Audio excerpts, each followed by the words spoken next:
My new bridge project done. Well, I got one span done. As you can see, I got to do a second span over on the other side. But yeah, this bridge here was Atlas girder loads, and here's how the second bridge is going to fit in here. Eventually, once I finish this all off here, yeah, like that. This is the product right here. Now, obviously, I bought these a while ago, a long time ago. So they're low. They're Atlas number 790 sections, flat car girder loads. But you can cut them into bridges. This is telling me $2.25. I think they're a little bit more than that now. But let me see if I can zoom in here, get a little closer so you can see this. The top of the bridge, those are Central Valley bridge ties. Central Valley bridge ties, and I actually painted them railroad tie brown, and then I painted the rails and everything. I added the code 70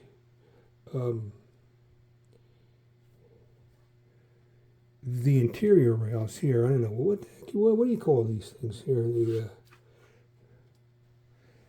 Okay. These are code 70 here. Crazy glued right down on there. And these are fish. What are they? Fish? No, these are 3-bolt rail bolt sections. Those are Details West, and of course I painted it a rust color, and then of course I hit it with pastel rust color here.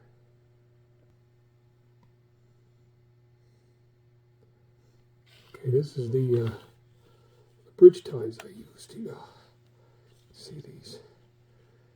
You can get them now with this. We would actually tie plates to put the stringers on. That's what these are called now. I just remembered. Stringers. I guess these are the stringers. These are code 70, code 83.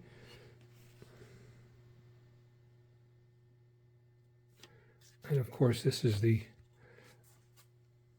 tie pieces here. This is 1, 2, and then what I did here to make these curvable is I cut one of these tie bolt-on thingies here. I cut these off, sanded it down, and then it became flexible. And once I got it where I wanted, I glued these pieces back on. To give it the curve. Normally you don't see curves in bridges. But because this was there's going to be a pull out, it's going to be a fold down. I think it's going to fold down, not fold up. I got to do a few more tweaks on this. I actually have to raise these up a little bit. Put pieces of styrene under these and raise them a little bit.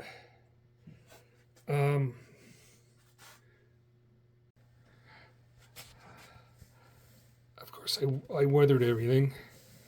The bridge feet are precision scale, HO scale bridge feet. But it's a little dry brushing and some thing on there. And the abutments are Chooch cut stone abutments.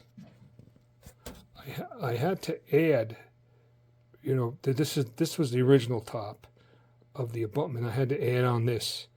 I I made a mold and I casted it in plaster and I glued it on top, so it was high enough. They look okay. They're actually the right size for a 60 to 90 foot girder bridge. But of course I had to do 30-foot ones here to get around the curve. So the top of the bridge, I actually did dry brush the ties a little bit. I did not use an airbrush on this. Did not use an airbrush. These are pastels, pan pastels. And of course, inside the bridge you can see I use Plastistruct I-beams in there. And if you pick this up and you flip it over, there's I used just styrene, and I had these pads of rivet things that I cut out and made the things. And of course those are precision scale bridge feet. And these pieces under here are leftover microengineering. A lot of this stuff is all leftover stuff that I did. But anyway,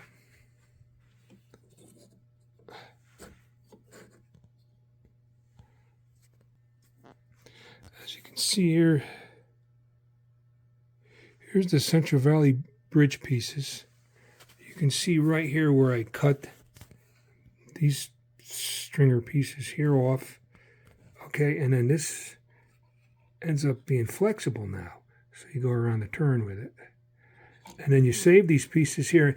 And if you break them, you can get just grab another piece of these bridge ties, and you can trash it and just cut this piece out to stick back over here. And it's flexible. It will bend, as you can see here. It goes around the... So obviously I got to add a little more on that one there on the very end.